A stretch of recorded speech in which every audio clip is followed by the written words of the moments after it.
Oke Om Dewa, terima kasih bisa meluangkan waktunya nih untuk video humas. Untuk Om Dewa, posisinya kita akan membahas dan mengguar kamera Om. Oke. Ngelihatnya ke kamera. Kita akan mengguar sejarah Trabas. Mudah-mudahan ini bisa jadi masukan bagus untuk para pelanjut Trabas.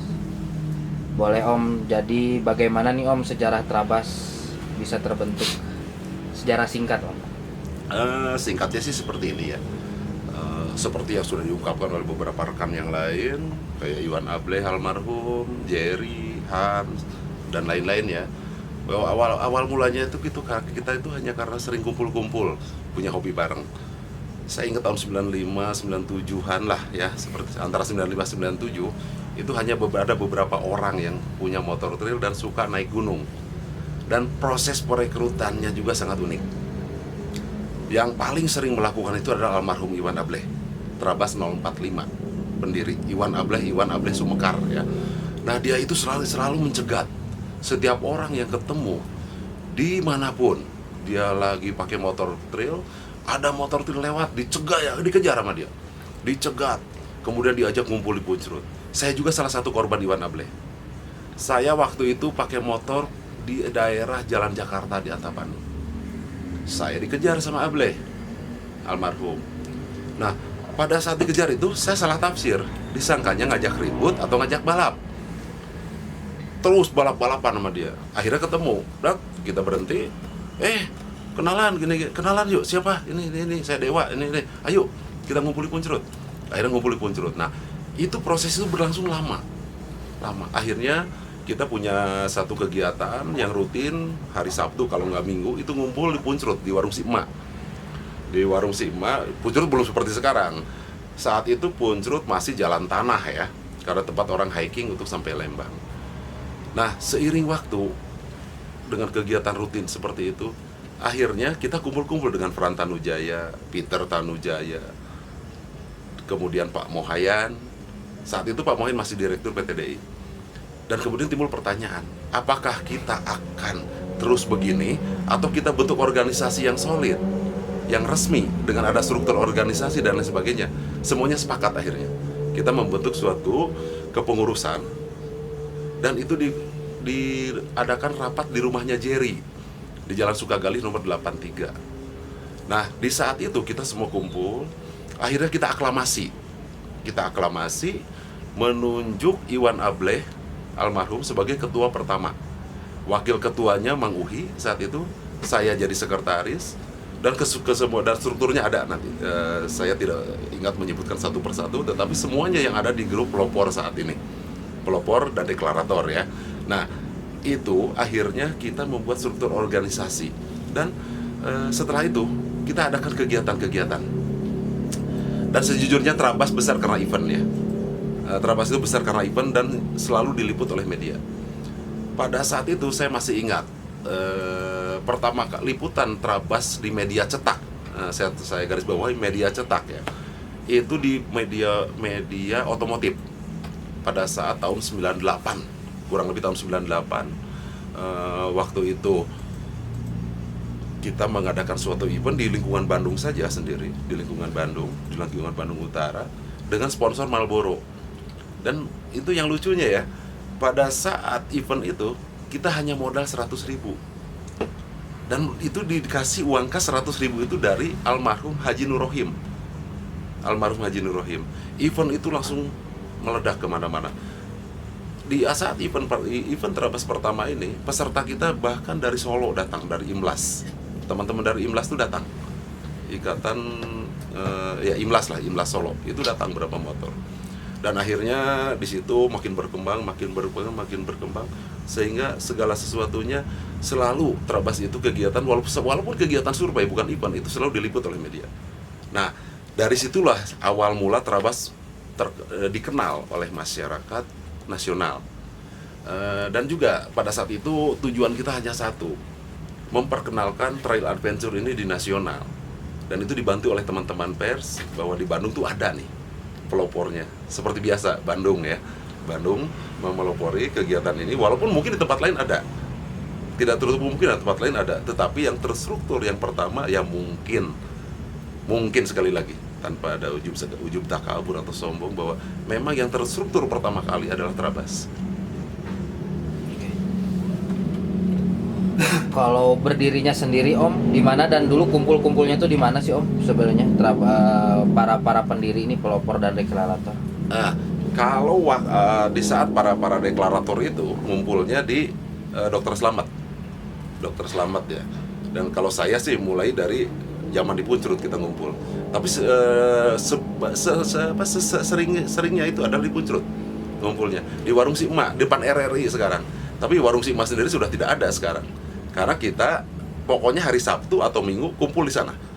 Kita menyiapkan papan whiteboard gitu, karena belum teratur kegiatannya. Jadi kalau ada yang datang ke sana terus mau pergi, dia nulis jalurnya ke sini di whiteboard itu, nulis itu ada di Warung Si Emak. Tulis saya katakanlah Dewa jalur kandang sapi, sekarang udah hilang kan ya jalur kandang sapi, atau ke trek 7 atau kemana, kita tulis di situ. Dan yang datang terlambat nyusul. Nah itu metode komunikasi kita saat itu, karena handphone juga belum terlalu ini. Siap Om. Kenapa nih namanya Trabas nih Om?